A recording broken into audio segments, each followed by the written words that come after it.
चंद्रयान 3 का रोवर अभी चंद्रमा के साउथ पोल से जुड़ी रहस्यों से पर्दा उठा ही रहा था कि इस बीच 2 सितंबर 2023 को भारत ने अपने सोलर मिशन आदित्य 11 को सफलतापूर्वक लॉन्च करके यह साबित कर दिया कि चंद्रमा और अंतरिक्ष के वर्चस्व की लड़ाई में वह किसी से कम नहीं। आदित्य 11 मिशन पूरी तरह से स्वदेशी है, जिसका निर्माण इसरो के द्वारा किया गया है। यह मिशन सूरज के अध्ययन के लिए भारत का पहला अंतरिक्ष अभियान है।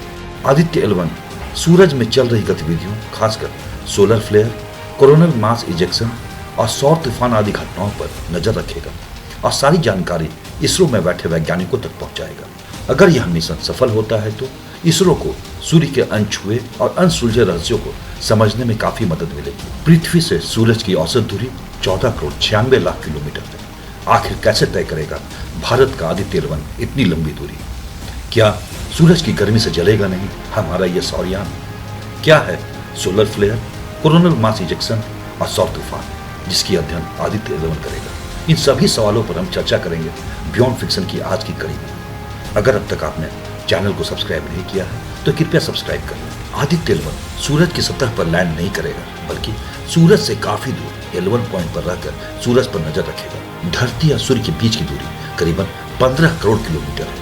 इस दूरी के बीच ऐसे 5 बिंदु हैं जहां पृथ्वी और सूर्य का ग्रेविटेशनल फोर्स का वैल्यू बराबर हो जाता है। इन बिंदुओं को लैग्रांज पॉइंट कहा जाता है। लैग्रांज बिंदु पर सूर्य और पृथ्वी के गुरुत्वाकर्षण पर समान रूप से लगने से दोनों का प्रभाव बराबर हो जाता है। इस स्थिति में हमारे सौरयान को न तो सूर्य अपनी ओर खींच पाएगा और न ही वह पृथ्वी पर गिरेगा। ऐसे में वह अपने कक्षा में बने रहकर सूर्य पर नजर बनाए रखेगा। भारत अपने सौर मिशन को L1 पॉइंट यानी कि लैग्रांज पॉइंट 1 पर भेज रहा है, जिसकी दूरी पृथ्वी से करीबन 15 लाख किलोमीटर है। यानी कि आदित्य 11 सूरज की सतह तक नहीं जाएगा, बल्कि सूरज से करीबन 14 करोड़ 85 लाख किलोमीटर दूर रहकर अपना काम करेगा। यही कारण है कि आदित्य 11 को सूरज के तापमान से कोई खतरा नहीं है। चूंकि L1 पॉइंट सूरज के बिल्कुल सामने है, अतः यहाँ से हमारा आदित्य 11 सूरज में चल रही गतिविधियों यानी कि वहाँ हो रहे विस्फोटों को बगैर किसी ऑब्स्ट्रक्शन के राउंड द क्लॉक देख पाएगा। यहाँ तक कि ग्रहण के दौरान भी सूरज आदित्य 11 की नजरों से ओझल नहीं हो पाएगा। आदित्य 11 को हमारा PSLV रॉकेट अंतरिक्ष तक पहुंचा चुका है। अब आदित्य 11 धरती के ग्रेविटेशनल फोर्स का इस्तेमाल करके धरती का चक्कर लगाएगा और फिर 5 चक्कर लगाने के बाद L1 पॉइंट की तरफ बढ़ेगा। L1 पॉइंट की दूरी तय करने में आदित्य 11 को लगभग 4 महीने यानी कि 120 दिन लगेंगे। आदित्य 11 मिशन अगले 5 सालों तक अपनी कक्षा में रहकर हमें सूर्य और उससे जुड़ी गतिविधियों यानी कि सूर्य में हो रहे विस्फोटों के बारे में सही और सटीक जानकारी देता रहेगा।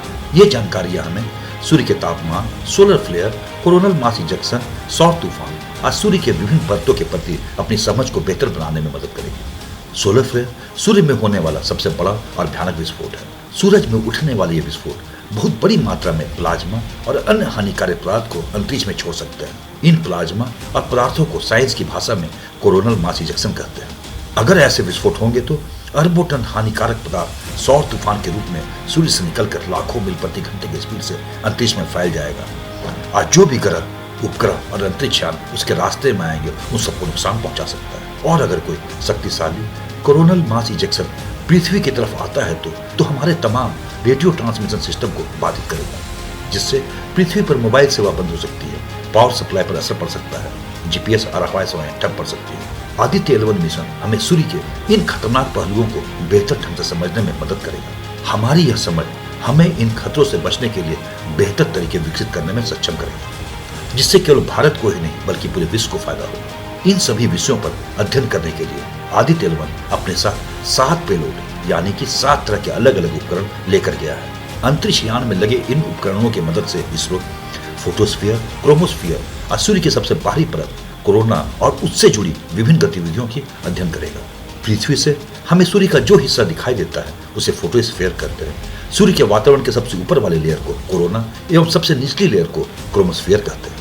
इस मिशन से मिलने वाली जानकारियां हमें सूर्य की गतिविधि और पृथ्वी पर इसके प्रभाव को बेहतर ढंग से समझने में मदद कर सकती है और यह जानकारी हमें पृथ्वी के उपग्रह और अन्य अंतरिक्ष यानों की रक्षा करने में मदद करेगी। बियॉन्ड फिक्शन का यह एपिसोड आपको कैसा लगा? कृपया अपने विचार कमेंट बॉक्स में अवश्य लिखिएगा। हमें आपके जवाब का इंतजार है और हाँ, चैनल को सब्सक्राइब करना ना भूलिएगा। अब मुझे उम्मीद है कि हमें आपका साथ मिलेगा।